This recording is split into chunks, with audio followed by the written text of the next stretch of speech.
Yo, what's up, everybody, and welcome back to another installment of the Adam Ivell podcast. That's the name that it's going to be for now because I don't want to be creative.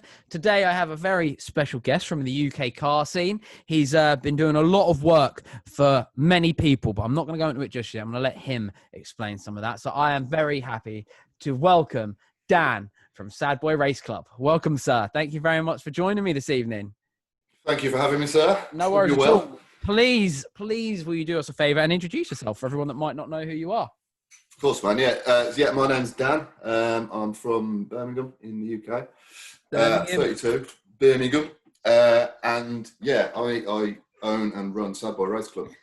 Brilliant. Can you please, before anything else, tell us what the hell is Sadboiraceclub? What the hell is Sadboiraceclub? Sadboiraceclub is a mental health awareness group targeting car culture and the car scene. And basically I'm here to raise awareness of all sorts of mental health, using my own sort of personal experience with depression and suicidal thoughts and all that sort of stuff to try and normalise mental health and basically push that awareness into a scene where it just doesn't really exist up until now.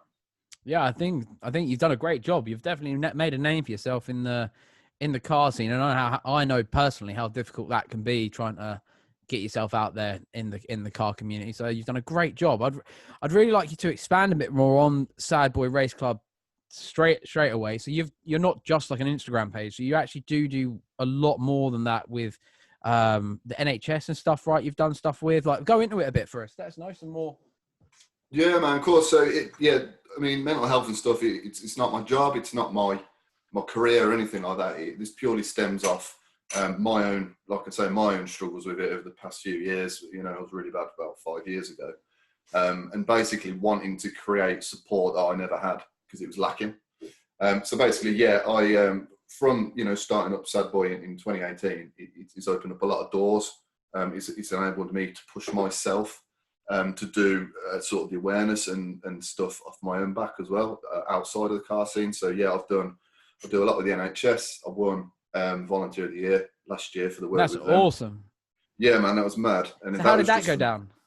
Yeah, that was nuts. It was sort of, I was approached after a local paper did a piece on me, and it came through someone's mum who basically worked in the NHS. Right. And she put me in touch with the team that I've actually used myself when I was bad, called Healthy Minds. And they were like, look, we want to start sort of promoting mental health in Worcestershire, the county I live in. And we want to kind of get in sort of with the sort of normal, like everyday people, and kind of push it as more of a, trying to normalise it, if you like, and trying to make other people say, oh, do you know what, it's just a normal bloke like me suffering like this. Mm-hmm. It's quite powerful. So I've ended up I've done a fair few sort of speaks, seminars, events. I've done an internal NHS staff thing, giving back my sort of thoughts as a user of their program. Awesome. And yeah, so I've sort of volunteered by that team into this award scheme, and won alongside another woman who I've been doing some stuff with for the same group. So yeah, it was mad to, I don't do it for that sort of thing, but to get it and to get the thing on the wall, do you know what I mean? To remind me what I'm doing.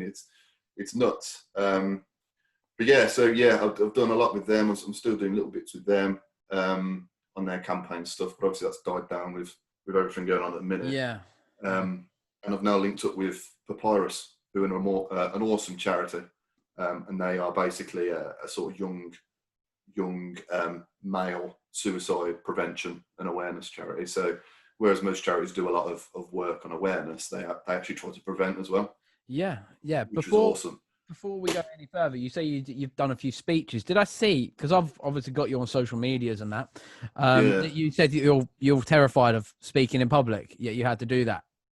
Yeah, the first one, I mean, you've got to consider here, this is like, from my background with a lot of blokes, it was bottling up sort of shit and not sort of coming to terms with it. So to go from that to getting it out there and getting comfortable actually talking about it myself, to then stand up in front, the first one I did was like 100 people. Mm-hmm. And they were just like, just basically tell us your story. And I was like, shit, all right. So you kind of go through that, but it's terrifying, but it's so sort of rewarding and empowering at the same time. Because did you find when you were up there that you found it much easier when your mouth opened? You know, you just started talking. Yeah, when you get into that flow, and Yeah. I had all these like note cards, and I was like, I've just made notes of my own history here. I don't need these. I just need to talk. But you want everything to be right, and you want it to make sense. Yeah, and of course. But yeah, it's always been casual, and people are there to sort of listen to my story really, because people don't talk about it. Mm-hmm. So for a bloke to stand up, you know, whilst it's took me a while to get to that point, to stand up and say, yeah, fucking 5 years ago I nearly killed myself. People are like, Jesus Christ, but they take that away and they're like, fucking hell, he's done that. But I can't even talk about it. Do you know what I mean? Yeah. It kind of comes across that way, which is, I think, largely what it needs to be, really. Yeah, that's cool, man. So tell us a little bit more about yourself. We're talking cars and car clubs here. So what's your car history like? Because since I've had you on social medias, it seems that you change them a little bit. Yeah, no, it's I don't know. It's not been great. I'm up to 32 now, I think. Oh my goodness. That's okay, well tell age. us your favourite cars then. You don't have to tell us every single one. Yeah, the favourite we have. There's been some shockers, mate. The favourite has been I had a nugget yellow Corrado. Oh, did you really? Valve. I did, awesome. Man. I had it when I was 19, and that was when I sort of got into the VW aspect, because that was what it was at the time. And all my mates were into it, and that was getting things as low as physically possible. Which, you know, that was like trimming down bump stops and flipping hockey puck engine raises and all that shit. Right. Loved that thing, man. Because if I was to do a Corrado, I'll let you in with one of those that, you know, you have dream builds in your head. Like, I'd always wanted to do like a K20 turbo in a Corrado, and I wanted a nugget yellow one. So I was like, it's got to be yellow. If you do it, it's got to be yellow. Like, and that's it, man. Yeah. So sorry to interrupt, but I just wanted to get that in there before we move on to the. No, of course, man. And the other favourite cars were, I had an '87 Honda Accord that was on some Jeep Wrangler wheels. Again, right, okay. On its nice, but it was on like some questionable chop springs and stuff. But it was awesome. Absolutely. This was not so long ago, to be fair. This was probably about 5 or 6 years ago. Okay. But that was entirely made of rot, as most 80s Hondas were. And at the time, I had no capabilities to do anything with it. So that obviously had to go. And that's when I got into like the VTEC side of things and to where I am now. You had many Hondas? I've had 3, 4. Because I met you when you had your FN. Still got that. You still got that, yeah? I've had that 4 years now, and I don't think I'll ever get rid of it. Mm-hmm. It is, for me, the perfect car. Now it's become my second car. Mm-hmm. I've done what I've wanted to do, so it's all stripped out, and I've started adding braces and that sort of thing, getting it ready. I wanted to track it this year, getting it built for that. It is just a perfect blend of everything you need. It can be, I can sit on the motorway in it if I want. I can take my kids out safely in it. I can then hoon the arse out of it and have fun with it. Yeah. For me, it's never been about, I've never been into sort of flat out speed and that sort of thing. It's all been drivability for me. Well, Jeremy Clarkson killed that car off straight away. He did, didn't he? Yeah, really with the whole rear beam. Yeah, it was a real, like, I understand the rear suspension is a bit not great, but like at the end of the day, I've drove many of those because I worked as a Honda salesman when they came out. So yes. Like, I was around them, the hype was real, and then Clarkson released that review, and I remember our sales meeting the next day, it was like, what the fuck are we going to do? It's mad, isn't it, how it's still to this day, that is stuck. God, how many years ago was that? Yeah. And it's still to this day, it's the thing. 12, I mean, I've never driven an EP. 12 years ago? Yeah, it would be, yeah. Never driven an EP, so I couldn't comment, but you know, for everything I need it to do, it's spot on. I've never noticed any sort of restrictions. Yeah. Maybe I would on a track, I don't know, but until I get to that point, for me, just smashing it around some roads is perfect. Hey, if you like it, that's the main thing, dude. Like, you know exactly what I mean? Like, if you like it, I think that's the main thing with that I find in the car culture. You know, it's a massive popularity contest for a lot of people to buy the most popular new car and then slam it or track it or do whatever you need to do with it. But they're not doing it because they want to. They're doing it because they know getting some Instagram followers.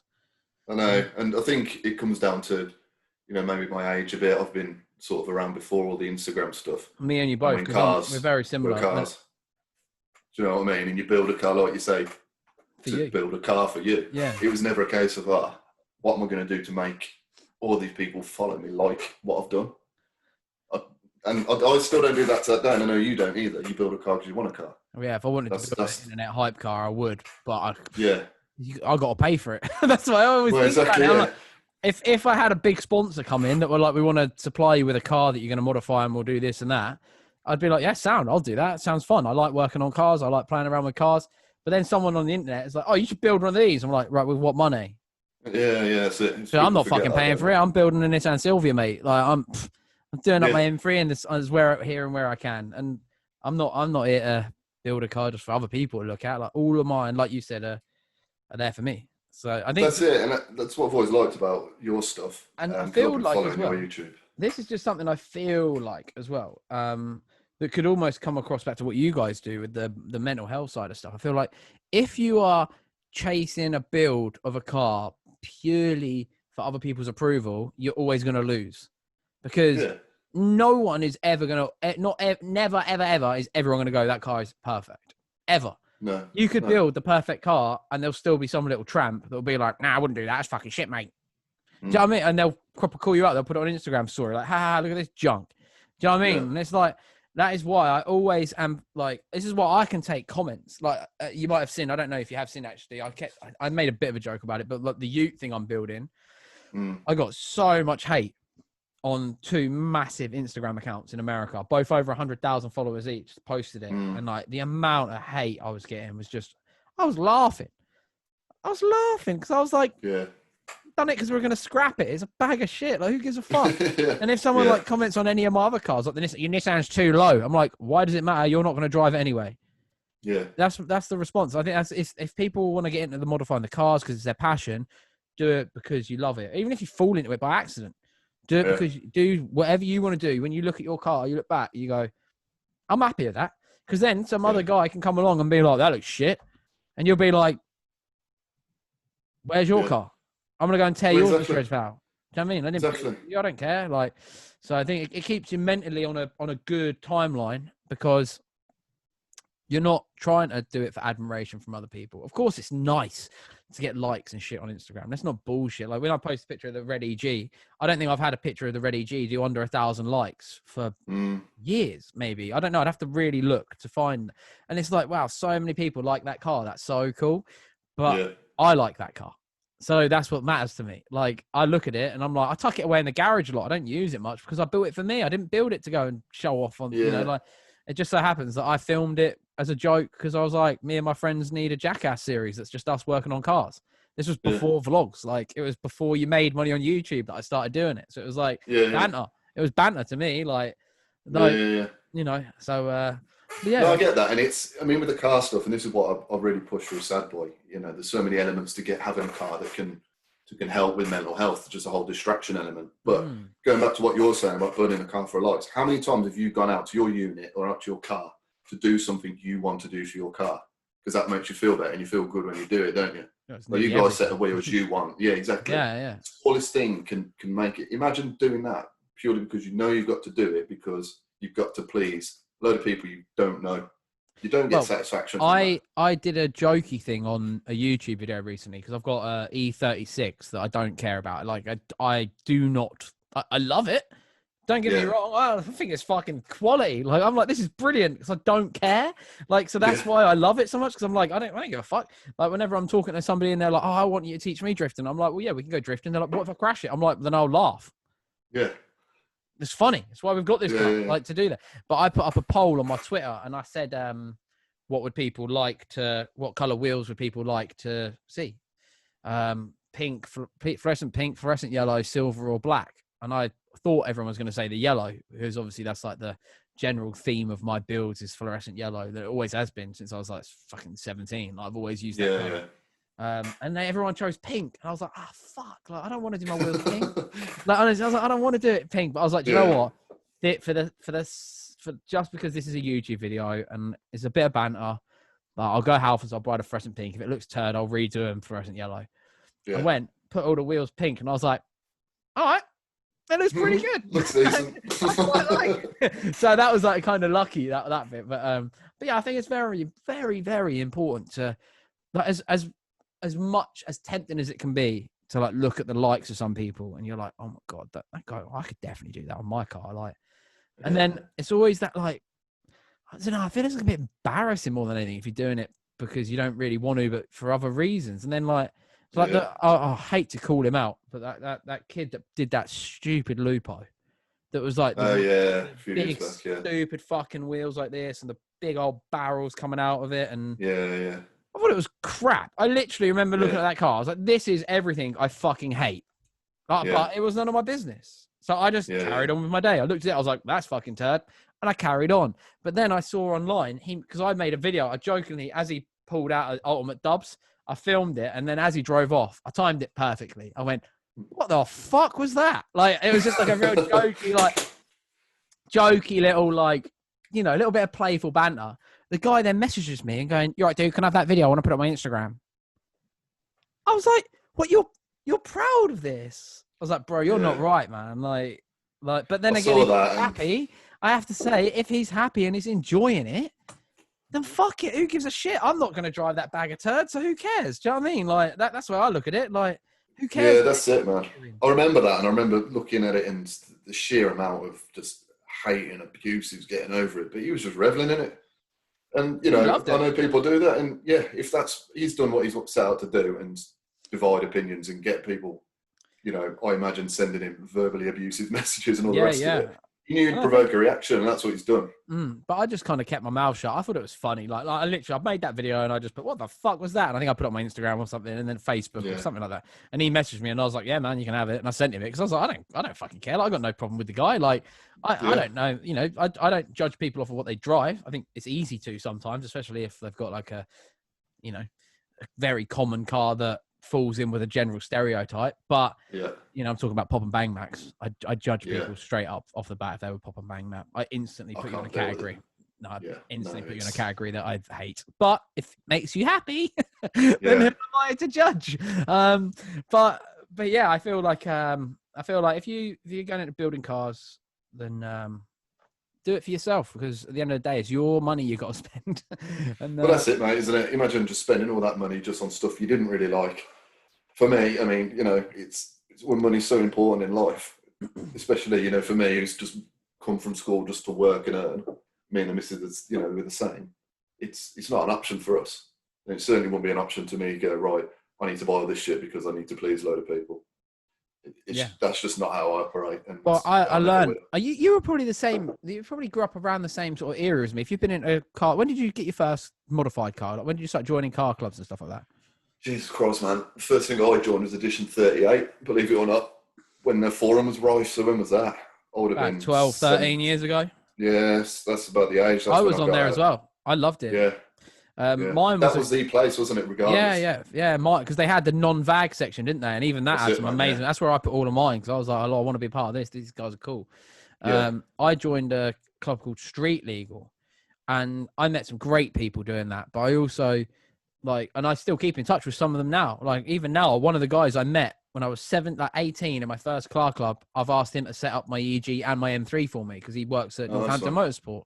So I was like, I want to bring him up to James, to Teg Boy, to get him to set my cars up for me, because one, he's one of my oldest friends, and two, they're amazing at what they do. So I'm like, right, I want to take it there.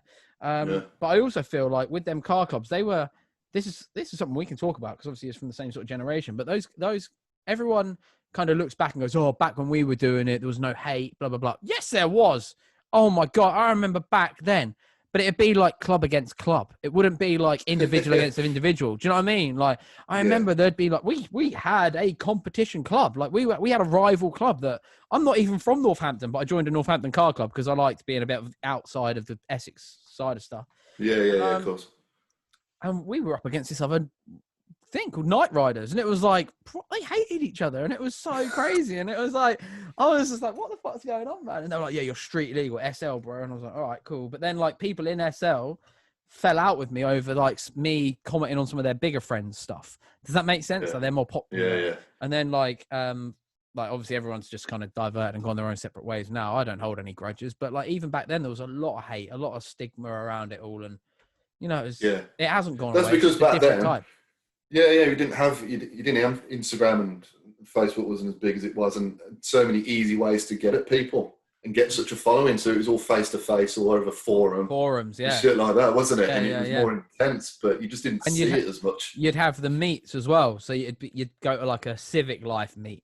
Do you know what I mean? And it'd only be them guys off that forum. So if you had a beef with someone there, you're like, oh my God, I fucking chat shit about that guy over there. Like, oh my God. You know what I mean? Do you know what I mean? Like, you had to front up to it. You couldn't just be in weird scene groups that, You know what I mean? Like, Yeah. oh, I was just so bitchy, man. It's not for me. Like that sort of stuff. Not if I see it, I'm like, Nah, oh, no, I'm too old for this shit. I think it's an age thing because it seems like I feel it like is, we're man. very similar on that opinion. Like, Yeah, it is. It's just a rise above it. There was something similar by us in Coventry. It's still going on now, Dub Club, although it's evolved a lot. mhm. Back in the day, like there was if you turned up in a Civic to a Dub Mini, there was problems, real Really, problems, and there was people would be looking and talking and whatever. But yeah. now they welcome it, they love it. That's Civics funny. are much Yeah, part of that. That sort of separation's gone now, isn't it? On the sort of Jap German thing to a degree. I did that. That was always a big thing. I did that. I started going down. So in the Colchester car scene, when there used to be a banging car scene, you know, we had our lap, we had the patch where everyone would hang out, and like it was, and up at Tollgate, you'd go up to Tollgate after. Do you know what I mean? It was just like the tits. It was so good. Like it was just so good. Like looking back, I'm like, I grew up in that exactly perfect period, just when cars were getting a bit more diverse and fast and good, and not everything was like a little old tin can. It was like, oh, these cars are actually good now. And then it's like, oh, everything's kind of, all the mods are coming in from Japan, all the Japanese cars are getting big, and all the dubs are evolving from just being a little bit tidy to, wow, that is an amazing build. And we'd all just go and park up down there.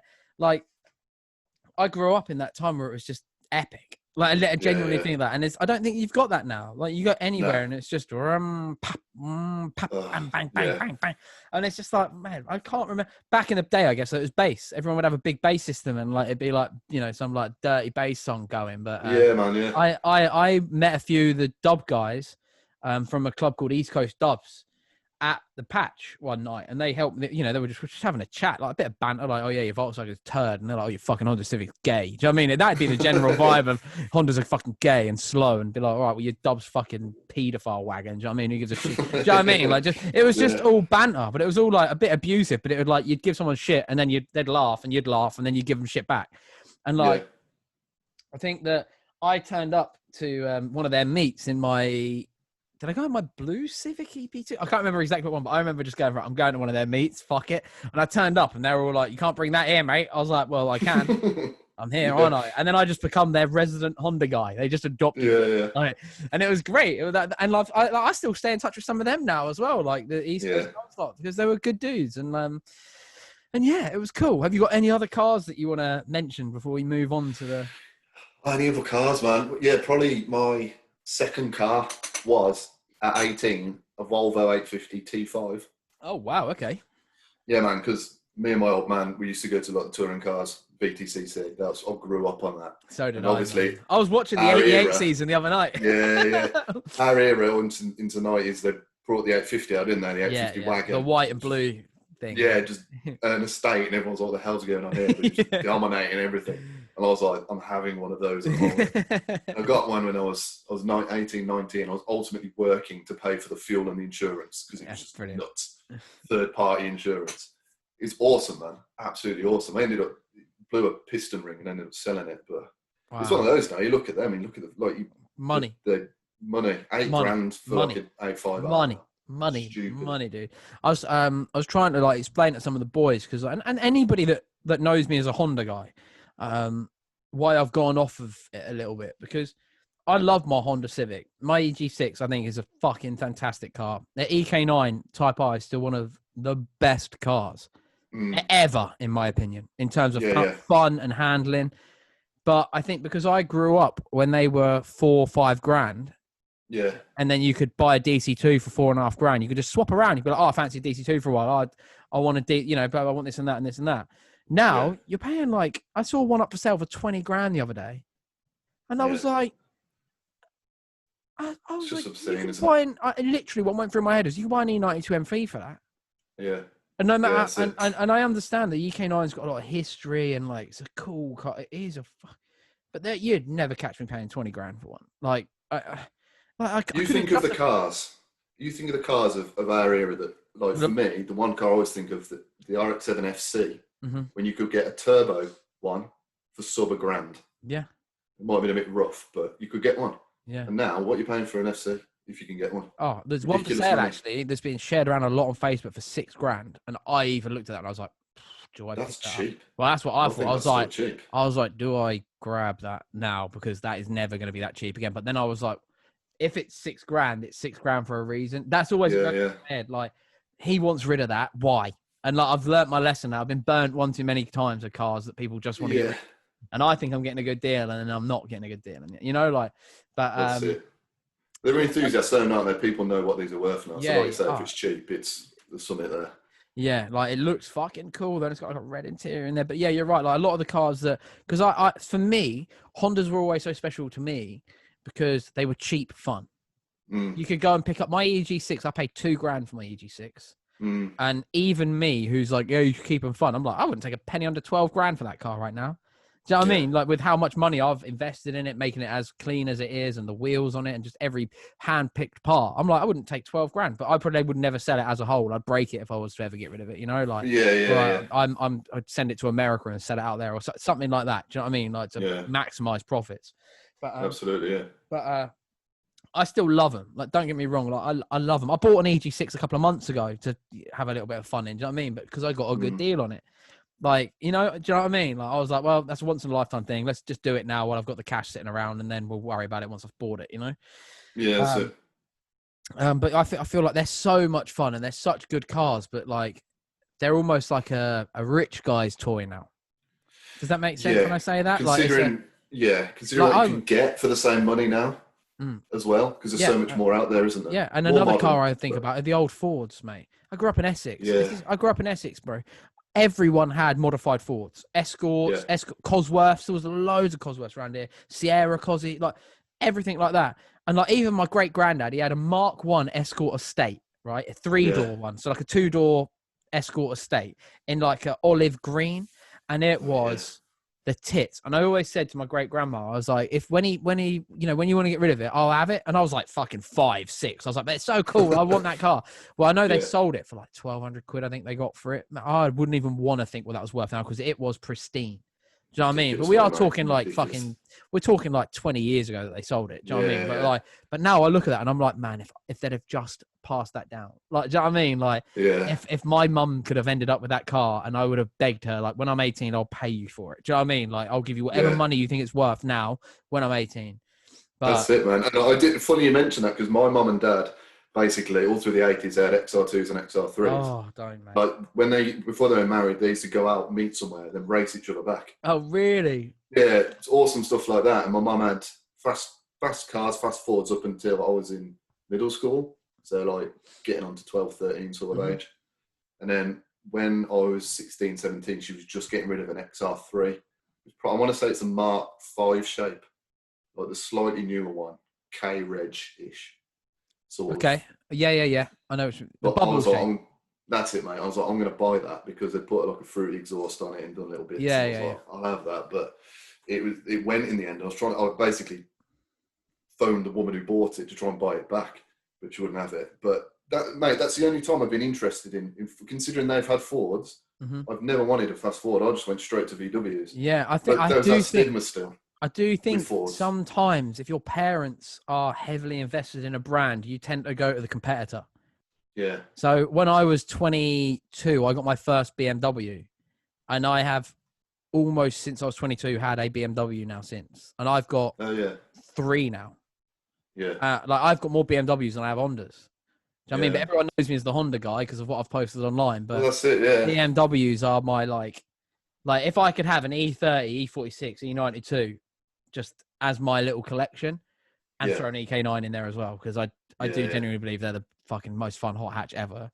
I'd love that. Do you know what I mean? Like, and I tell you what, I think that's probably one of the reasons why I get a bit frustrated with my Civic because I look at my EG now and I'm like, if I sold that, I could build an E46 M3 track car.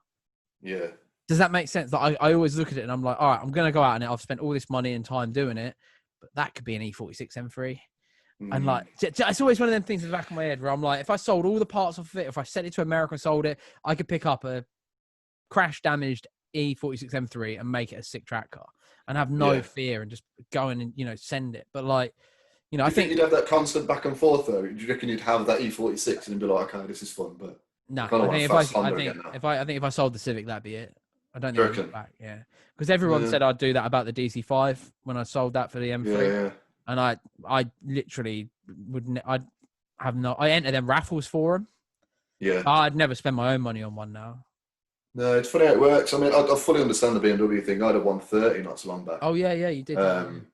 which was lovely. I bought it for the engine ultimately. I didn't Yeah, really know they existed in that format. Beautiful, absolutely. I just couldn't gel with the car. I don't like the look of them. yeah. That's fair enough. And I did a couple of bits. I But just love certain BMWs, but I'm not like one of those guys that's like, well, I'd never have a Mercedes, because my dad's well into his Mercedes. He loves them. I look at that C63 and I'm like, what a badass car. Like, yeah, and the man, noise awesome. them old school 63s make as well are just the tits. Like, I look Yeah, at classics Mercs. So I got that C180 thing I picked up for a joke. yeah. But that kind of got me looking at other old Mercs, and I was like looking at the E coupes, and I was like, the E coupes, the old ones, Yeah. like the E. What Oh, are the they? big boys, massive Yeah, but things. they did a coupe one, they did like a E220. My dad had one when I was growing up, a blue one, and I now look back on them. A W126, is it something like that? Like, just like a I had gangster a ass car. I had a CLK, Hmm. which is a coupe based My on the dad's E-Class got platform. my dad's got a CLK 63. Yeah, Yeah, but I had mine was just a 320, but it's still a 3.2 yeah, V6. It's yeah, an yeah, awesome yeah, engine. yeah. Um, that was a proper good car. I like that. Yeah. I grew up with CLKs. He literally had almost every single one from when they were released. Like, They're going good through cars, man. he loves them. Like, and he bought one of Yeah. those CL500, CL55, Oh yeah. See, they're the and ones I've always wanted he one of those. he had one of them for 2 months and got another CLK 55, because he was like, I just don't like how big it is. Yeah, And I was they like, are fair huge, aren't enough. Yeah. they? Yeah. Um. So I want to talk a little bit more about you, if you're willing to, obviously, Yeah, of because course, man. I hope that obviously you'll share this, and if anybody is new listening, please subscribe, please hit follow on whatever apps you're following us on or listening to, because it means a lot to the channel to see that growing, and potential guests we can get on. It always becomes a bit more attractive to them when they see there's a bit of an audience there. Would you please tell us a little bit more about your battles you've faced, in case someone listening is currently going through something they haven't spoke to anybody about? Yeah, of course, man. My whole background with mental health is depression, anxiety, and then suicidal ideology. So When it you say all suicidal ideology, can you just expand on that for a little bit for me? What do you mean by suicidal ideology? so that is basically sort of at times frequent thoughts of suicide as an escape, Okay. and the sort of feasibility around it, how you do it, what you do, that sort of thing, as a genuine option. Hmm. I don't really suffer with that anymore. It was a thing that I was battling at my lowest sort of point, really. But yeah, mine was sort of, and I always sort of feel bad saying this, mine sort of came out bad when my son was born, Right. about Okay. 5 years ago. But it was life changing, that shock and that sort of, no matter what you cannot prepare for a child, no matter what you do, how many books you read, whatever, you cannot prepare for that moment when you have your child. Hmm. Your life just changes in ways you can't imagine. But up until then, I think I was battling something for months, and I was at a very stressful job. But it was that kind of thing. I was just like, oh, just get over it. Do you know what I mean? My son came around, and then I was really struggling. I knew I was really depressed. I just wasn't enjoying, the first 6 months of his life. I did not enjoy. Hmm. And then it sort of resulted in having a breakdown at work, sort of coming home, having breaking down in front of my wife and my mother-in-law, and just saying, I can't do like any of this anymore, man. I'm just like, I'm just done. I can't cope. And then it was then I sort of progressed that into seeing a GP and getting that diagnosis. So then it was a case of, when was this? This was 5-6 years ago. It was then between that, so they gave me my options, they put me on antidepressants, and then it was then about a 6-month wait for counselling. Uh-huh. Now, that wait was horrific, because if you imagine you've been battling something, you've finally come out with it, you finally got to the stage where you've told someone, told people you're hiding it from, and then told someone you don't even know in the form of a GP. And then you just left. Mm-hmm. Do you know what I mean? You sort of, there's this space then between, okay, so I'm on these drugs that are making me feel wild anyway, and I'm now waiting around, like, what's happening? And then it's the same, you feel like the only person on earth with this thing. You don't know who to talk to. You don't know where to, like, what help you can get now. So it was at that precise moment, and sort of getting through that, I realised that I always wanted to set Sadboy up, or what Sad Boy is now. I wanted to do this as a sort of that point where three things: people can come to it and realise mental health is normal. Yep. People can mingle amongst other people suffering the same sort of stuff, and just a safe place, and just get a bit of knowledge and support charities, which is the end game really.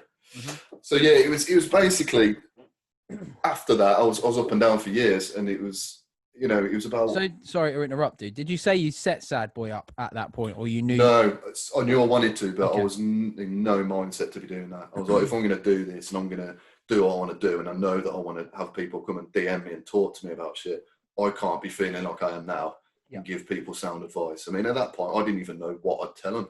It's only through going through it myself I've learned what to tell people. I've not done any mental health courses or anything like that. Everything I do is just my experience and sort of my opinion. Yeah. Which is why ultimately I'll guide people to the charities if they need further advice. Do you know what I mean? Mm-hmm. I'm just there as a support really. But yeah, I was up and down. I mean, I did try and take my life once, and that ironically was when I was on the highest dose of antidepressants going, because I was feeling worse and worse, and the doctors were just going up and up and up and up. Till I hit the top point, I felt horrendous. And I just couldn't cope anymore, and then I had to have crisis counselling and all that sort of stuff. And that's when it sort of started to get better, and I've reduced what I'm on now down to like a reasonable level. And I've been pretty level now for about 2 years. No real bad points or anything like that. I'm back into a real stressful job. I can obviously manage Sad Boy. So it's good, and it was sort of late 2018. I felt settled, and I could set up a support platform. Yep. I never expected it to go to the scale it's gone to and do the things I'm doing, but that's just my ability now to see this negative that I've gone through as a positive, mm-hmm. and know that it's helping people. And that it is such a beautiful thing to see people use what I'm telling them to their advantage, and come message me and say, look, you're helping me open up. And people that message me and say, because of you I've gone to a GP, or mm-hmm. because of you I've told my wife and she's helping me, man. It means the world to me. It really does. And I just wish I had something like that when I was really rough, you know what I mean? But that's to say, mental health's come a long way since then. In the past 5 years, it's really, really took off.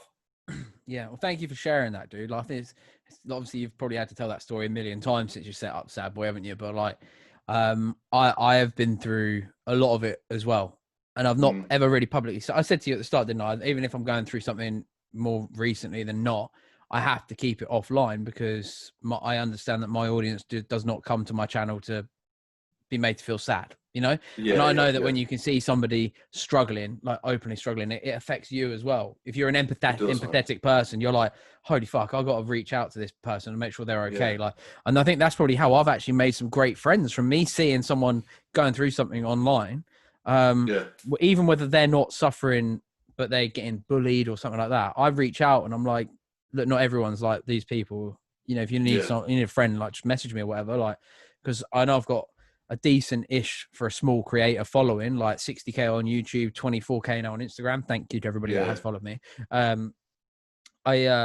I also know that I'm just a normal dude with a phone and cars. Do you know what I mean? A dog. Yeah. Like, I work a normal job. Like, do you know what I mean? Like, if I'm not inundated with messages every day, like, where it's like, oh my God, I can't cope with all that. So I can see it, and I'm like, are you okay? Like, what's going on? And like, is there any advice I can give you? Because I'm a bit older than everybody, that's still just coming into it. And it's like, when I went through it all, that you said it really well there. You feel like the only person in the world going through it, and that is true. Like, what I went through earlier this year, when I just didn't post anything online for like 6 weeks, I think it was. I just went silent. Like, I had some videos lined up, ready to go, so I knew I could schedule them just to keep the channel alive instead of it dying off completely. But I was like, I'll really space them out. And like, Instagram posts, I don't think I posted for a month. I think I literally didn't post anything. I was barely on Facebook. Like, I was purposely staying off the apps for a reason, because I didn't want to see certain stuff going on, But I'd sit and watch self-help videos on YouTube every night. But I'd made a new account to do it on, so it'd never come up on recommended if I had friends over.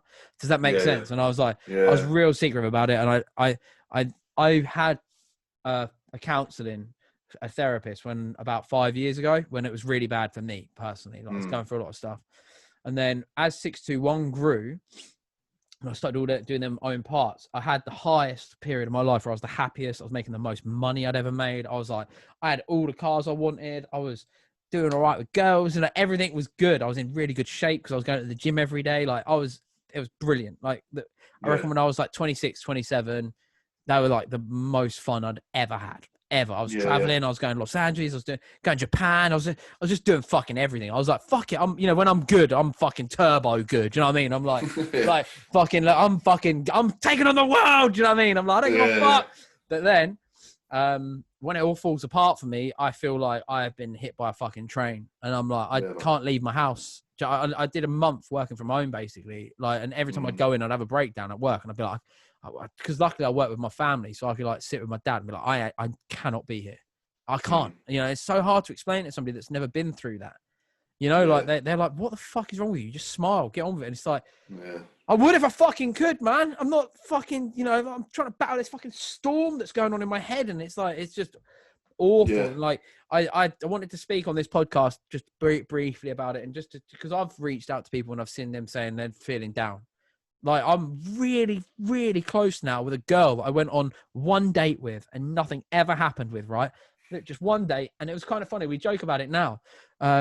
We were coming back from the date, and then I think I texted her. I was like, yeah, nice to see you today. And she was like, yeah, nice to see you too. And she just put friends, right? And I went, yep, just friends. Because neither of us liked each other. On the date, we were both just like, you could tell on this date, like, we were both just like looking around like, fucking hell. We went to the zoo. We had a good day. It was just like, we were both like, yeah, we're not for each other. Like, she was way younger than I thought. She was 20.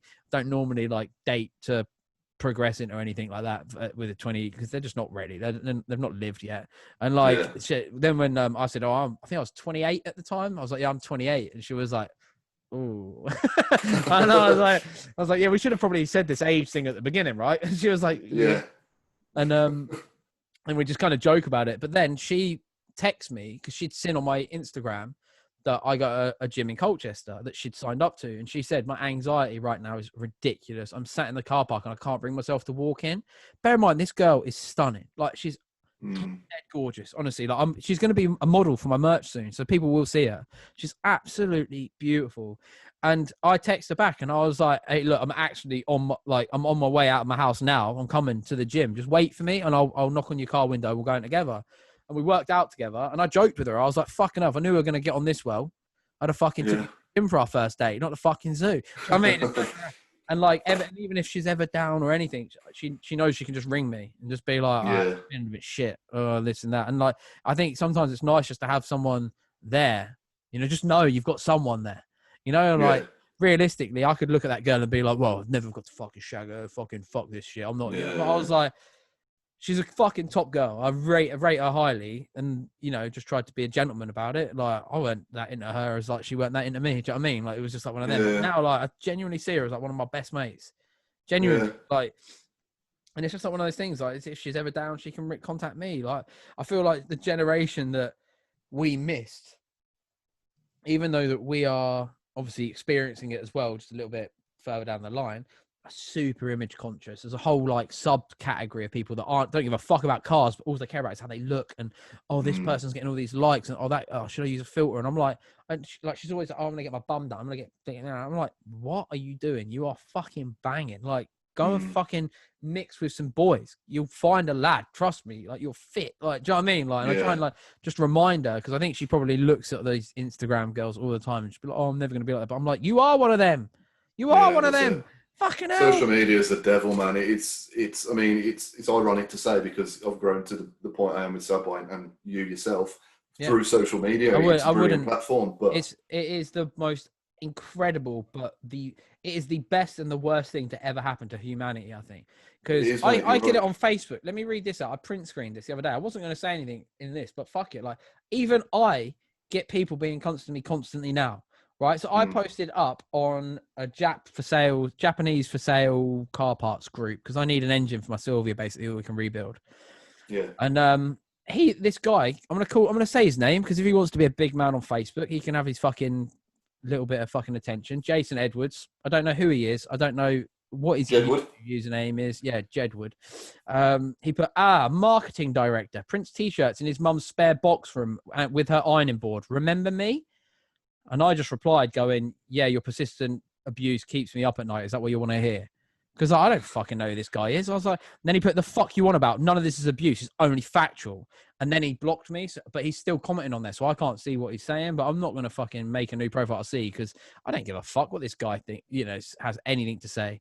I wanted to be a right arsehole back. I was like, do I? But the problem is, it's so public, isn't it? And if I was to put something snidey on there, like I could have ruined him just with that one comment, like working out your mum and dad's box room. I could have said something that's so arrogant and so nasty, and just something that would just shut him down. Then, but I was like, do you know what? I'm just gonna let him have his fucking minute because I think I replied like something along the lines of I know I didn't get to reply. Sorry, they blocked him. But I think what I would have replied anyway is like, look, if it makes you feel better being a cunt to me, I've got thick enough skin. Unload, so you can stop bullying other people. Because that's all it is, mate. And at the end of the day, it's these people that feel terrible about themselves or have got some problem with themselves. That's all it is. You'll never get normal people commenting. No, you won't. Never. And I feel like it's such a shame because I'm sure there is so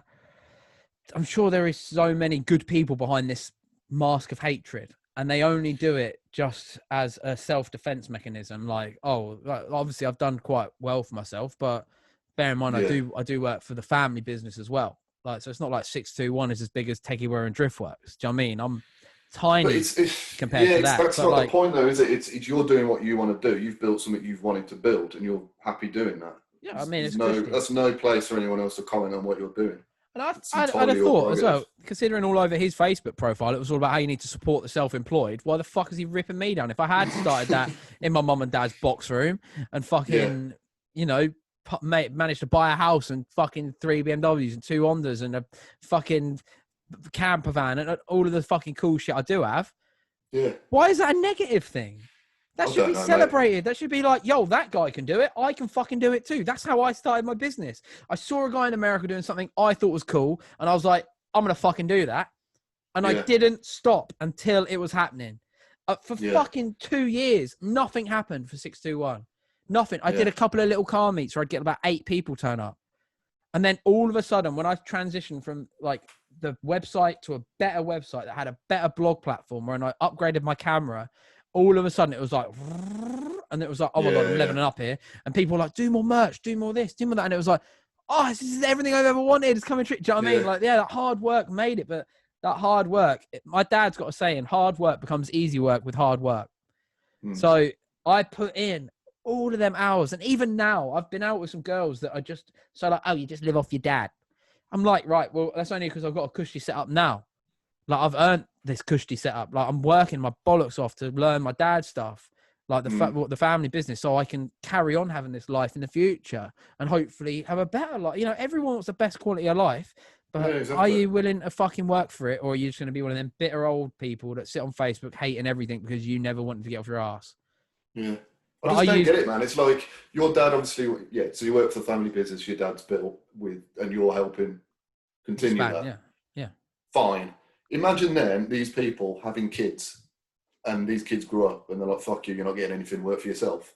Like, yeah, that's going to happen, isn't it? Like me turning around and saying to my boys, saying, like, I'm never going to support you in life. If I'm doing well, you're not going to see a penny of it. Like, okay. Well, that makes you a brilliant person, doesn't it? I just don't understand the logic about people slating people who work for a family business. What difference the funniest thing is my dad didn't believe in 621. He wouldn't, like, bear in mind, my dad does invest in small businesses here and there when he thinks it's a good idea. Well, he used to do it a lot more than he does now. Not so much anymore. But like at the time, like 621 was becoming a thing. I'd go to him. I'd be like, look, if you can just invest a little bit of belief in me with this, he'd be like, just focus on the office furniture stuff. It's what we're good at. And I was like, so I had my own office furniture company, online office furniture company, so I could learn e-commerce, and I was going through that. And the office furniture was obviously the easiest thing to do because I had all the contacts for it. And then I was like, I fucking hate this.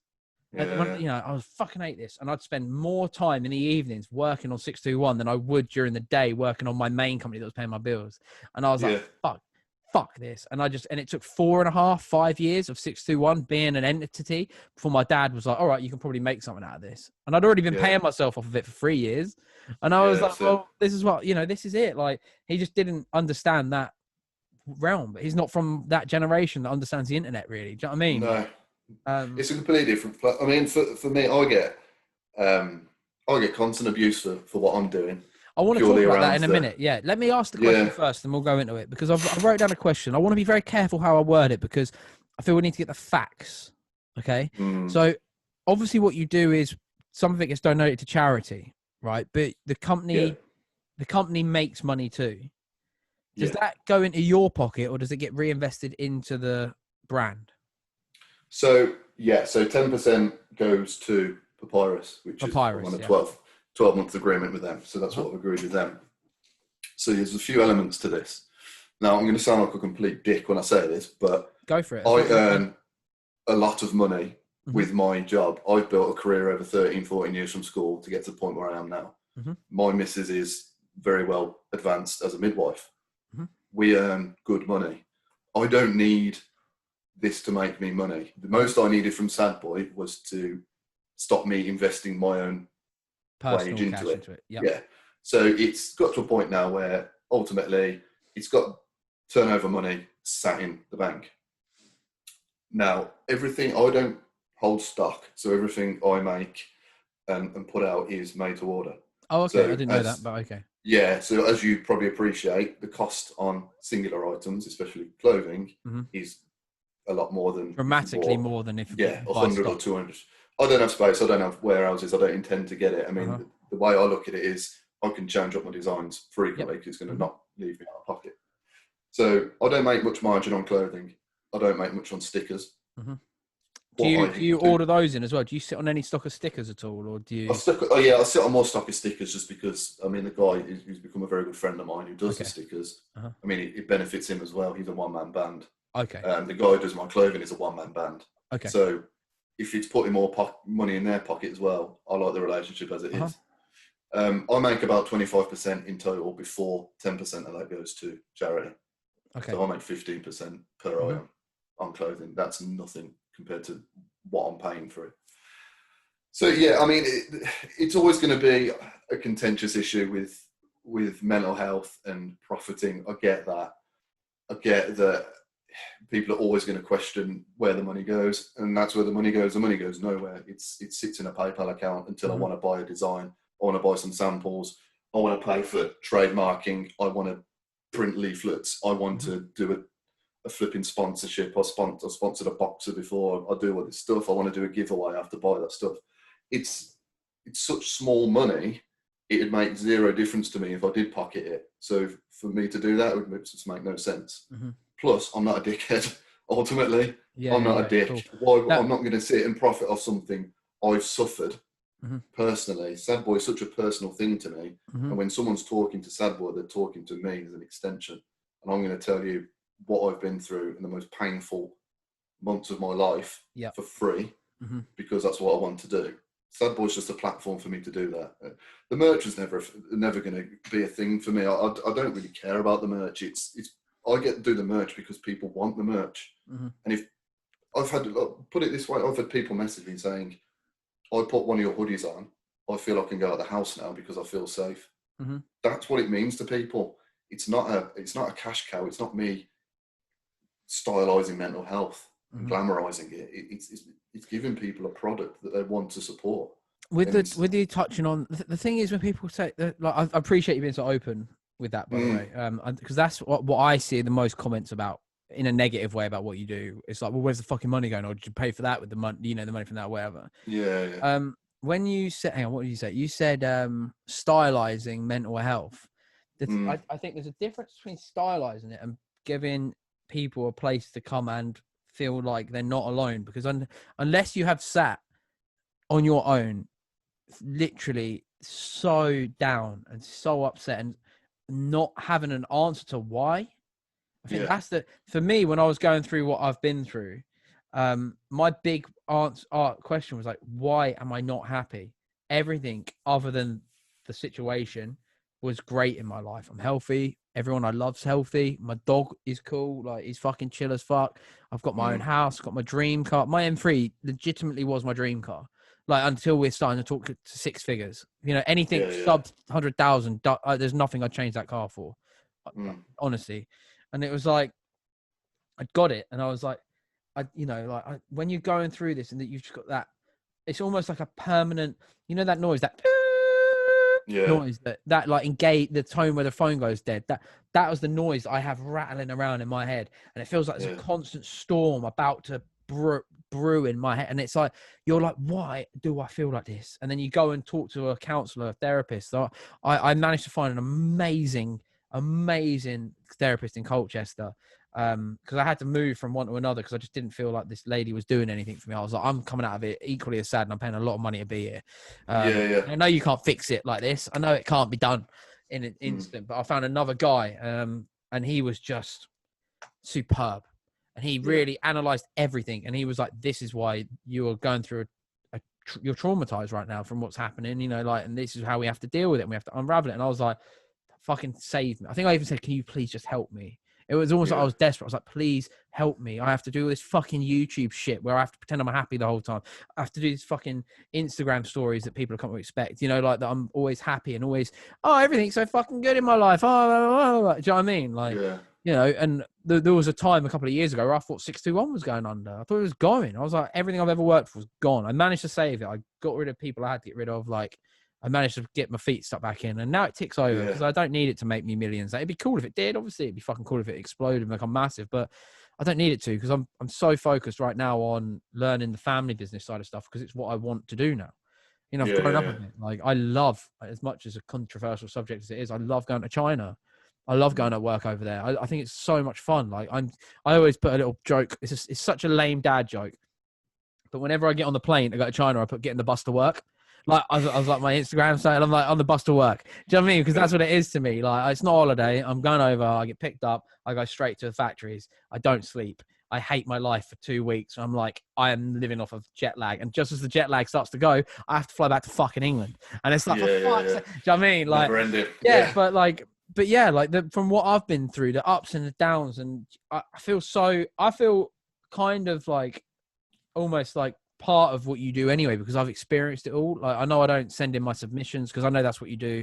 I don't send in my submissions because I don't want it to seem like I'm begging for additional views or any clicks, or do you know what I mean? Like, whereas I feel like I think it could definitely seem like that if I put myself out there to do that. Like, I'll talk on my podcast because this is just me and you having a nice conversation about what you do and, you know, all that sort of stuff. But I just feel like there's so much to the problem is with the social media.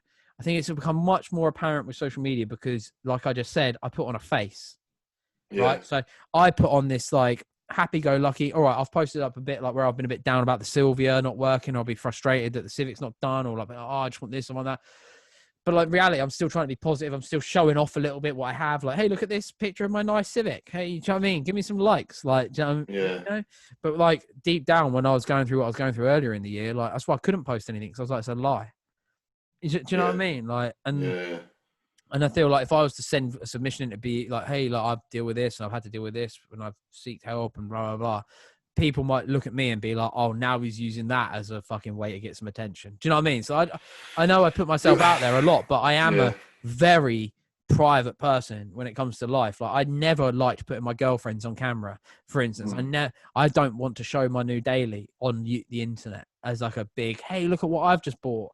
I like having my own little life. And I feel like I've dealt with like some like the frustration that fucking triggers inside me that makes me a bit angry, where people are telling me what to do with my cars or giving me shit for something that I've done on my car, and I'm like, who the fuck are you to tell me anything? But then because I've got a YouTube, it makes me look arrogant. They're like, oh, look who he fucking thinks he's big time.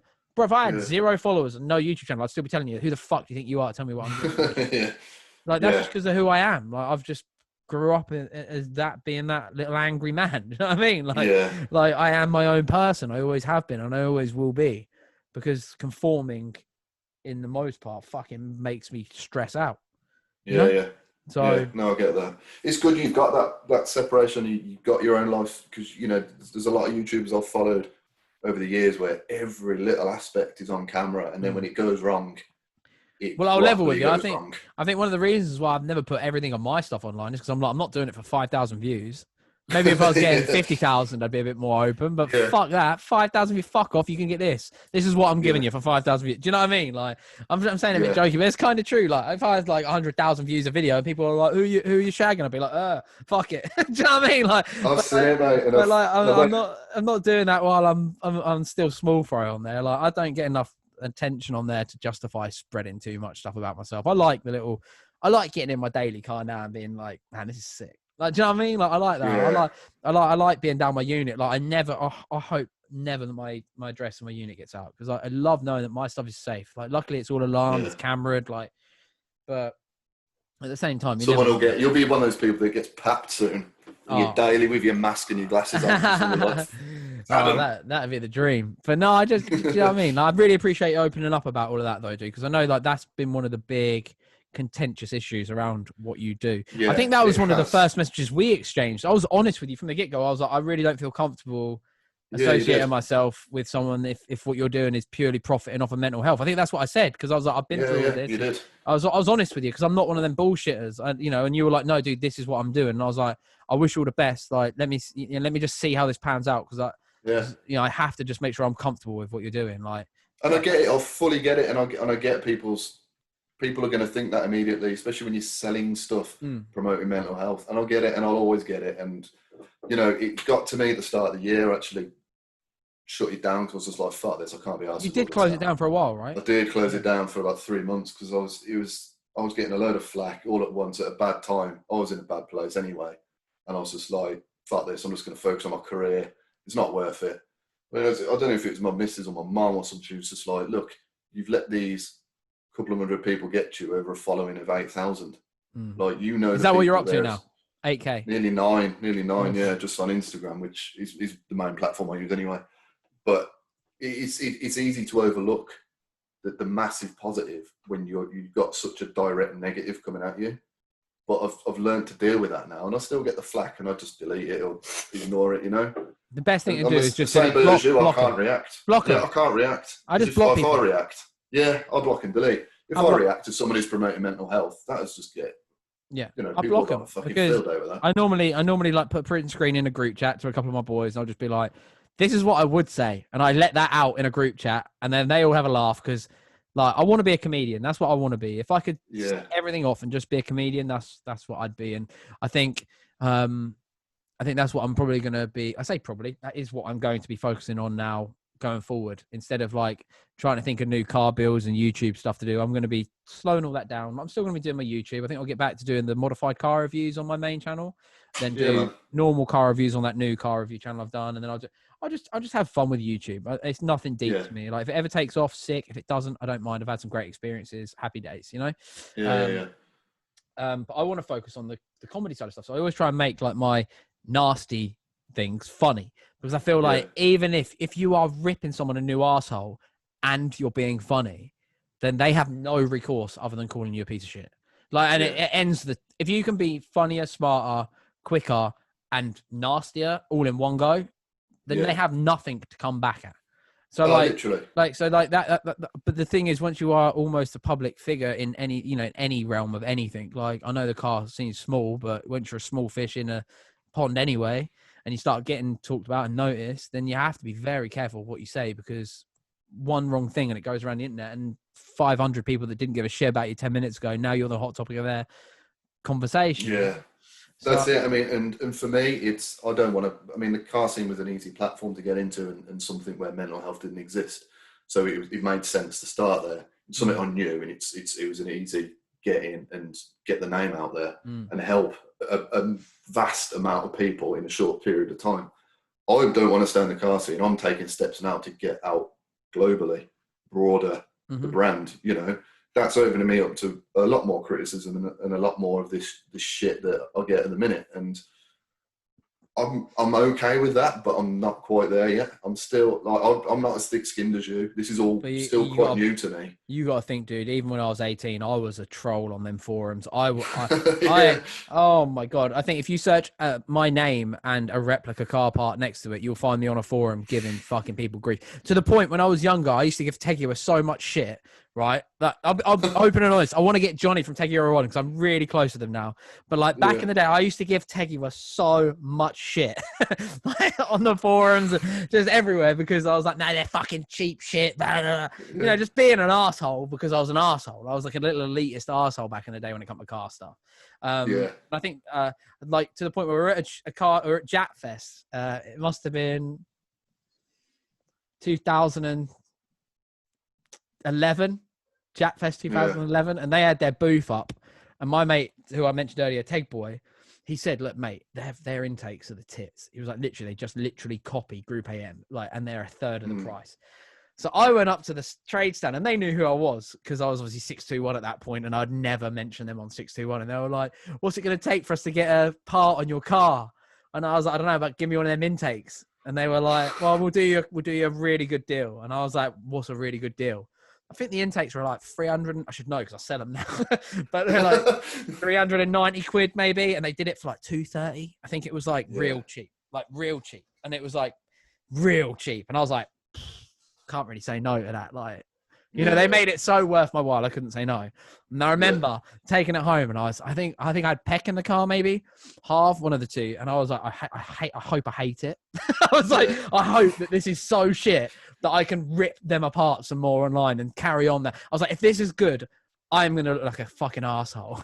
And we fitted it, and one bit didn't fit properly. And I was like, well, that's what you get for buying replica parts. You know, like just joking around. And then I was like, remember starting up the Teg for the first time and taking it up the road. And I was like, fuck, why is this coming so good? and then over the years, like obviously growing up, when you start selling parts and you realize, wow, everything's made in China. Like basically like everything's made there. I was like, oh, okay. Like Mugen, China. A lot of other companies I'm not going to say. I'm only going to say Mugen because they won't let me be a dealer. But yeah, like I was just like, you know, there was a lot of like stuff that I realized. I was like, oh, okay. And then like I met up with Teguera guys and spoke to them a lot more. And now I class Johnny as a friend. Like I really like the guys and what they do there. I've got so much respect for them. The fact that they're so heavily into racing as well, like it proves who they are. And I'm like, yeah, cool. Like, and then now when I still see people giving people like shit, I think that's probably why I sympathize a little bit with like the 20 to 24-year-olds or the 18 to 24-year-olds that are all just cunts. Do you know what I mean? Like people that are just fucking awful online. I was like, that was me. That was me 10 years ago. I was an unbearable, insufferable little fuck bag as well. Like I know I was, but I've changed so much as you grow up. And that's why I look now and I'm like, all right, they might be a fucking piece of shit now, but give it a little while. Life will have its way with them, and they'll become who they'll become. Like, you know. And it was just like one of those things, and you know, you grow, and I think that's important, and I think that's something you have to take in when you're. What I try and do now as well, like when I was going through what I was going through at the start of the year, I used to try and take a big, deep breath. And I'd be like, you haven't felt like this your whole life, and you're not going to feel like this your whole life. Like this is just a passing thing that we have to deal with. Because if we take the easy way out, then I tell you what, it was my dog that saved me more than one time. Because I'd look at him, I'd be like, oh, fuck me, this dog loves me so much. Like, what, you know, he's like my child. Do you know what I mean? I love him so much. So I was like, I couldn't fucking leave this guy. Like, you know what I mean? Like, and like that was like, I feel like I always kept telling myself like, this is gonna pass, and we're gonna feel fucking great again. And one day we'll look back at this and be like, wow, I can't believe I let myself get like that. My body, I naturally got like that because I didn't let myself get like that. That's just what happens. Do you know what I mean? Like it was that was my reality for 3 or 4 months, like where I chewed my mate's ears off, and I was just I had to talk to somebody. If I wasn't talking to somebody, I'd be in a really bad place. And like even now, I've carried on ringing the people that I would ring all the time, but just for a chat now, because I'm like, no, you had my back when it was bad. You were there when no one else was. So are you all right? Are you good? What's going on? Let's have a chat. When are you about for dinner? Like, let's do something. Do you know what I mean? Like, and I you know, you really realize who your friends are when you go through stuff like that as well. Like, you really, that's it. Like, that's exactly it. And I think now, you know, with the stuff where I'd have thrown my toys out the pram before, a bit of negativity. There's two things I bear in mind now. It's the people. There's one guy who was quite recently actually who messaged me about 1 a.m. to say, I've just woke up in hospital after a suicide attempt. I just want to talk to someone. And I was speaking to him for a while, and then we continued speaking until he got out. I was actually going to go down and see him. He was about 3 hours away. I was just going to go down, take him some merch, and just chat to him. Yeah. Do you know? It's people like that I'm the first person he came to. He could have gone to anyone in that situation. Yeah. And he's like, I know what you do, and I just need to talk to someone. And I think it worked for me. I don't know about you as well, but I can talk. Someone I don't know can talk their ear off about the deepest of problems. Yeah, yeah. But sure. I can still, I'm better now, but I still can't talk to my wife about a lot of stuff I tell a stranger. Right, so for me, that's why counselling was so successful. And it's why Sad Boy's so successful to a lot of people, because it's someone you don't have to meet and they're texting. Yeah, and it's almost just like counselling as well, isn't it? It is counselling, and we keep it anonymous if they want to and whatever. And that's why it's become such an amazing thing, and that's why I think as well, because I do see a lot of people being like, "Oh, it's cringe. I'd never rock that," and stuff like. You're not asking anyone to. This is what I just want to put out there. How is what you are doing, which is a legitimate charity? You are a registered legitimate charity, aren't you? No, I'm not a charity. No, but it is a charity. You give to charity, right? You spoke about it earlier. That gives to Papyrus, but I'm not a registered charity. No. Oh, I thought you were a registered charity. Sorry, that's no. But like, I give to a charity. I'm signed up with a charity. So. Yeah, so you give to a charity, and like you said, you don't put any money in your own pocket from this. So, no. How is it any cringer? How's it any different to a cool car club? Yeah, where they are in group chats and they chat with each other about stuff and they meet up with stuff. Not everyone is lucky enough to have the what's the word I'm looking for? I've lost it. Not everyone is lucky enough to have the it's not the right word. The ability to go and talk to new people about anything. I've been at car shows, and this is not me being arrogant. This is just me talking about an experience. I was at a car show, and I think it was Gravity, maybe, and I had my booth out, and we had a couple of the cars out, and I remember this guy just standing there looking at me, and he was looking at me for about 5 minutes, and I'm quite lucky because obviously I'm a little bit recognizable, but I was going to be uncomfortable. I was like, what the fuck is like this guy doing? But I had a bit of a line of people like wanting to buy stickers and wanted to have a chat, shake my hand, like say what's going on, love the Civic or whatever, or like, oh, I didn't really like that video, a bit of banter here and there, or oh yeah, fucking Nissan's always misfire, a bit of banter. Line of people though always want to come and have a chat because you're on YouTube. They want to come and have a chat with you. This guy had been standing for ages, and I was like, I said to the next guy, I was like, can you give me 1 second, sorry? And I went, are you all right, dude? You good? And he was like, I'm just really nervous. And I was like, what about it? He was like, I really want to buy a sticker off you. I love your YouTube. And he was like shaking. And I was like, dude, come on over here, man. I was like, what are you standing over there for? Come on over. Dude, I'm really sorry. You've been waiting ages. Do you know what I mean? Like, and I realized like that guy doesn't have the ability just to like go up to someone that he watches online. I know I'm no one special, but I do also know that people watch me. Like, I'm not dumb. I can see the views. That's what I would look at every video. I'm like, where the fuck are views at? Do you know what I mean? Like, and like, I took it. I think I feel, I don't know if you feel the same, but I feel I'm very empathetic. Like I can look at someone else's situation and I can be like, put myself in their shoes. I can be like, how would I react? Oh, I'd be struggling with that. I feel like I've become really close with Sophie Carpenter, S Body Soph, because I see the amount of abuse that girl takes. Oh no, mate, it's unreal. And that's how I got chatting to her, because I was like, are you all right? Are you all good, sort of thing? Because it was like when everyone was like giving her real abuse.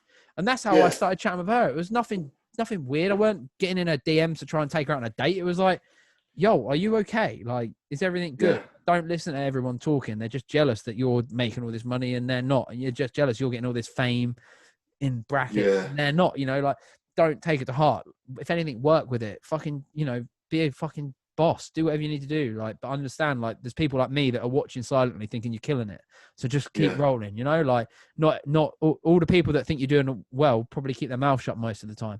And I occasionally get a message, a really like nice message will come through, and they'll be like, you're right, dude, I just want to say, I know you might not ever read this, but I just fucking love your videos. I watch every single one. You fucking crack me up, man. I think you're brilliant. Like, I love the Civic as well. Your dog's awesome. Have a great day.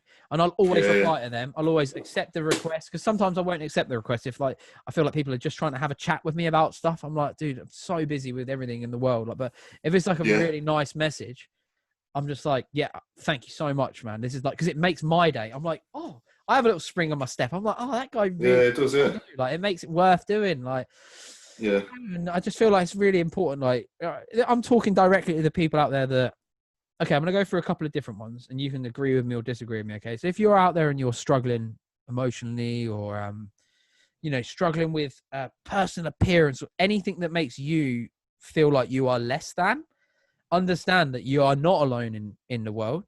Number one, everything is just, not everything is permanent. Everything can be worked on. If you're unhappy with your weight, fucking sort your diet out. Right? I know it sounds horrible to say that, but diet is everything. You don't even have to step foot in a gym. Just stop eating so much shit. Right? That's everything can be addressed, because weight is one of the things I really struggle with, because my weight goes up and down. When they shut the gyms through lockdown, fuck me, I panicked. I had a panic attack. I was like, how the fuck am I going to sustain what I'm at? Do you know what I mean? When they shut the fighting clubs, I was like, what am I going to do? How am I going to get my cardio in? I don't like riding push bikes. I do not like running. Fighting is how I get my cardio in. So it's like, okay, what am I going to do? So if you are one of those people that struggles with your weight, struggles with your fitness, there are different types of fitness. You do not have to go to the gym. You can go to anything. You can go to a fight club. You can go to a football team. You can go to a rugby team. Anything that gets you moving will be better than sitting at home feeling sorry for yourself. Two, the people that are out there that are just are horrible online. I know that they won't give a fuck, because this is what they do for fun, right? But speaking as someone that has been that guy before, I was that guy when I was 20 to 23, I'd say 20 to 22, maybe. I was a fucking right bastard. Like, the people that you are giving all of this shit to, 99% of the time do not deserve it. They are hardworking, normal fucking people that are just trying to pay their fucking mortgage, or save for a house, or save for a car, or save for a car part, or saving to take somebody on holiday, or buy a birthday present for their kid. Like, people that are working their bollocks off, even if they're making no money out of it, they're putting a lot of time and effort into something, their passion, for you to just leave a passing comment and then fuck off to the next thing. That comment will resonate with that person. And even me, sometimes now, I feel like I'm a very hard-skinned guy. I feel like I've been through everything. I've had to deal with stuff that's like personal on my looks. Like, I'll be open and honest with you right now. Like, my hair was my biggest insecurity. Before I shaved my hair off, I would ruin my day. Like, every single day I'd feel bad about being me because my hair was shit. Do you know what I mean? And like, taking the plunge to shave it off changed my life. That day changed my life. I remember that day. And like, people can leave nasty comments that will resonate with you for not just days, not just hours or days, but weeks, months. And every time you'll be like, oh my God, it's like this thing that guy mentioned that one time. Is it showing today? Is it a parent's day? Is that, does everybody feel this way about me? Because like, when I get a few nasty comments on a video, I'm like, oh, does everyone that watch my YouTube hate it now? It's like, oh fuck, have I messed up here? Like, I've said a comment about Black Lives Matter. I wanted to use my platform to voice my opinion, and then I had all of these people telling me I'm a scumbag, how I fucking should not be making stuff political, and I was like, I can do whatever the fuck I want. With all due respect, if I wanted to make my YouTube channel tomorrow about how I hate Donald Trump, I fucking will. I don't want to. I do think Donald Trump's a piece of shit, but I think most politicians are. I've hated Donald Trump way before he was a politician, but people took that as, oh, you're just fucking hopping on the bandwagon. Of course, that movement was going on at that time, and it still is now. And I've voiced my support for it. And I also said, fuck Donald Trump, because I think fuck Donald Trump. Yeah. I think once all this Epstein stuff comes out, I think we're going to be saying that about a lot of people, and I can't wait to go, ha! Told you so.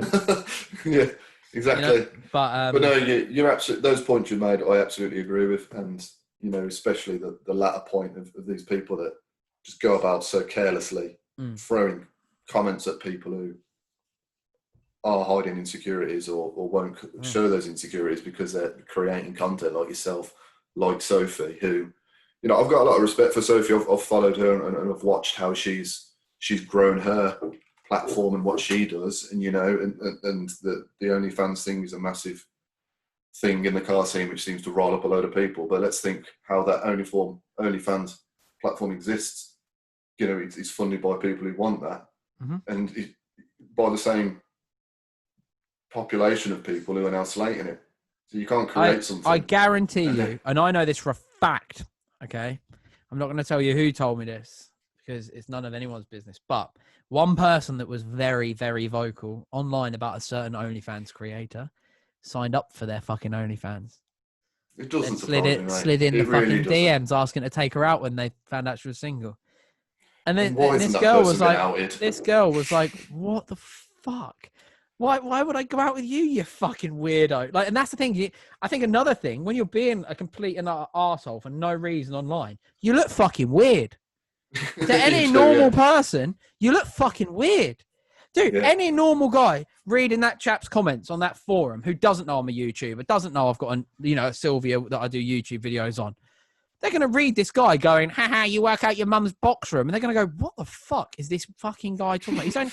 He's asking to buy an engine. He's not asking to fucking have business fucking critique or, advice on how to make my business move out of my mum's box room. That was what he kept saying. Like, I was like, what the fuck? And literally, I laughed. When I saw it, I was like, what the fucking weeb. Honestly, that's what went through my head. I was like, this guy must just... Do you know what the honest thoughts that went through my head was like? Well, he's definitely not getting laid. He's got a tiny pee-pee. And he's probably like absolutely hates who he is. He hates what he hasn't achieved, and what he hasn't achieved is probably what I have achieved, and that's why he hates me. So I more for him. He's not going to get anywhere having that opinion. If he looked at what I was doing, because I feel like that ball of hatred can only come from jealousy, and was like, and just did what I did. That guy over there's got what I want. How the fuck do I get it? Instead of the thing, that bloke, he would have left that comment, gone ha ha ha, and then gone back to wanking himself into a skeleton, because that's all he's got going for him. And that is the majority of people. You're right, it's jealousy. He's seen something he'll never have in the form of what you've created, and he's gone, oh, what an absolute cunt, I'm going to slay him. And then go and destroy himself in the bathroom. And the funniest thing as well I found is the most vocal people against stuff that they hate, like they think my podcast is a waste of time, and I'm not being funny. I posted one with Sophie and one with Luke Bourne over the last... Okay, some only get 200-300 views, 100 views. Cool. Like on YouTube, it's my podcast. I don't actually care about the views on YouTube for this. I do this mainly for Spotify, like, because I would like to branch out and put my name out there on there. So when I start doing my stand-up comedy, I have already got a bit of a name. People might be like, oh, I think I might have listened to him once. You know what I mean? Oh, I know Cars. So like both of those videos have got 1,500 views and 1,200 views. Now, that's massive on a channel that's got 447 subscribers at this point. Exactly. You know what I mean? Like, and I'm like, wow, that's fucking cool. Plus all the listens it's had online. I'm like, but people are like, I don't even know why you're bothering this fucking podcast, or that guy's a fucking piece of shit. Why are you having him on? I'm like, well, the podcast is here for everyone to put themselves out there and either defend themselves or give their point of view, or for me to question, because I wanted to ask you that question about the money today, and I knew it wasn't going to be like a nice, friendly, ha ha he he sort of like, oh yeah, we're just having a nice friendly chat. Now it's like, look, we've got to address this, but you put yourself up there straight away and went, right, I want to talk about this. Do you know what I mean? So the admin, and I will do, and I do, but it's dawned on me recently that and it's never going to go away, and that's fine. And then I do get wound up with it, and I feel like I have to justify myself every time. But half of me thinking, the next person that says, "Oh, you just pocket all the money," I'm just like, yeah, I do. Well, that's what I say now. Next? That's what I say. What's going to happen? Whenever anybody goes, oh, you live off your dad. You live off your dad. Your dad pays for everything. I'm like, yeah, he does. It's fucking wicked. You should see my bank account. It's fucking overflowing because I ain't got to spend a penny. Like, fuck exactly. off. Who gives a shit, man? Even if my dad was paying for it all, fucking who gives a shit? Do you know what I mean? That's what always goes through my head. Like, if I could put myself in a financial position where my kids never have to fucking stress about money, fuck, that is what I'm working so hard for now. Like, I haven't got kids. I do want them at some point, but I'd love that once I do have them, for it to be like, look, you never have to stress about cash. It's sorted. You've just got to worry about being a good fucking human being, not letting money act a thing to you. Do you know what I mean? Like, don't let it become this thing where you got to have a new Gucci bag or fucking got to drive around in the newest car on finance, because it don't fucking matter. Like, literally, find what you're passionate about, find your happiness, and let's make sure you get to live that life. That's what I believe, because that's what I was lucky enough my parents did. They didn't hand feed me everything. They didn't, I even joke about it now with my dad. I'm like, you used to fucking underpay me for cleaning the cars. He used to give me a $5 a car, but it'd be inside and outside. And my dad used to have he used to have 2 cars, and my mum would have a car. So I'd do 3 cars on a weekend, inside and outside, at like 12 years old, just to get 15 quid to go to the cinema. Do you know what I mean? Exactly. Like, and it was like, I had that work ethic drilled into me, and I feel very lucky because I had a dad that drilled in the work side of stuff, and my mum drilled in the ethics side of stuff. You know, she Yeah. really has been like my rock and like pushed me forward. And like she has been, in terms of my mental health, very important to me because she's like my therapist. Like I talk to her about everything. Nothing's off limits when it comes to my mom. Like, and I'm very lucky to have that. And I think I've took that on as well. And I'm like, I'm that for anybody that needs it. Of course. Like, within reason. Like, I think I'd find it very difficult doing what you do, talking to complete strangers about stuff. But like any of my, like, that's just my own social anxiety stuff that comes to Of course. This guy's unloading on me. I don't know how the fuck do I do it? Do you know what I mean? Like, but whereas if it was like a friend of mine or someone that I know loosely, like I said about that girl earlier, I went out on one date with her. Sorry, my dog's barking. I am here for that. I'm just going to check my cameras as well because he normally barks when someone's at the front door. Hang on. That guy who's been giving you shit on that forum. No, it might be the guy on a motorbike that wanted to have a fight with me the other day. Right, there's no one at the front. Oh, it's my neighbour pulling up. Finn, shut up! Finn! What's this? Sorry, he's going to bark for a minute. Can you hear it? Or is it, you're going to... Vaguely, yeah. Okay, I'm sorry. Sorry to everybody listening and not watching so they can't see what's going on. But yeah, right, let me get my little notes back up, see what else I've got to ask you about. What is the... Because you basically spoke about how you deal with the hate of it. Like, just go into a bit more on that. Like, how do you... Because obviously you see the hate. We don't need to touch on it too much because I do think we've covered it. But like, one of my big points was how do you deal with the hate and the stigma towards Sad Boy? It's for me now. I've involved. So Carrie, my wife, runs like the Facebook aspect. To take me away from that side of things. I fucking hate Facebook anyway. I focus on everything else. But it's like I said earlier. It's remembering why I'm doing it, and it's remembering who I'm doing it for. And not You're not doing it for the people that are giving you shit. I think that's the thing. No. And these people are just out there. No, and it's like you said earlier. They'll give me some shit and then move on to someone else. And I appreciate that now. Sorry, man. No, it's cool, man. And it's and it's like I say, I'm going to start reacting to it more flippantly. I've started blocking people. Do you know what? I'd just block them, dude. I wouldn't even give them the time of day for a reply because once you give one of those guys ammo, they will load their gun. So just block and delete. That's literally what you should see the block list I've got. Bear in mind, right? I feel like I'm one of the least controversial guys. I just like my Japanese cars and my German cars, and I like cars. Like that's why I say it. I'm just a guy. That's why I always say I'm just a dude that likes cars who decided to film it. I don't know why you're giving me grief. Oh, you work out your mum's box room. Well, I did when I was a babe. When I was a kid, I lived in my mum's box room, but it's because all we could afford was a little house at the time. Like, you know, I wasn't born into money. Like my dad has become very successful over mainly over the last few years. Like before we were okay, like everything was all right, but like nothing like, you know, like you see now, like the yard, the fucking garage we've got, all that's been recent. Do you know what I mean? Like, and it's amazing. I feel like, will you shut up now?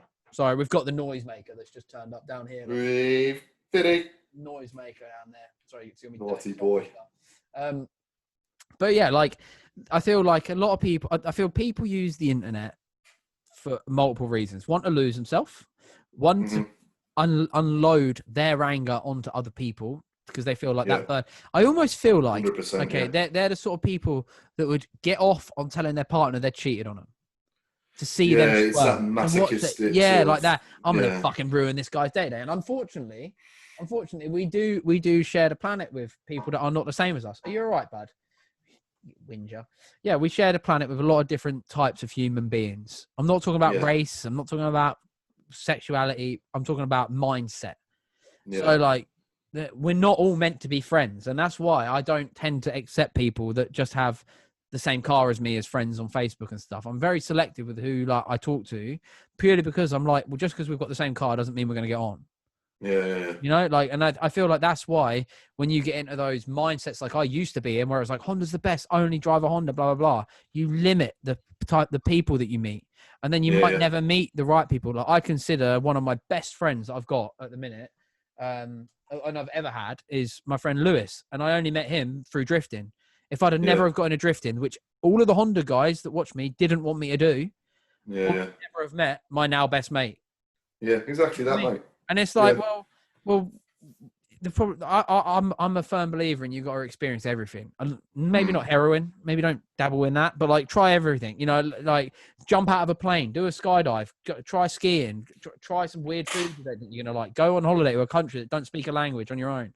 I Yeah, went to exactly. Japan. That trip when I went to Japan for the first time was life changing to me because I was like, how the fuck am I going to eat anything out here? Like, I couldn't work out what it was, Yeah. let alone ordering a burger. I didn't even know what burger was in Japanese. Do you know what I mean? I was like, and it just makes you really like realize, like, or even just go sit in a garden outside, go sit outside for 10 minutes when it's pitch black, but you can see stars, and you'll be like, all right, maybe I'm pretty fucking irrelevant.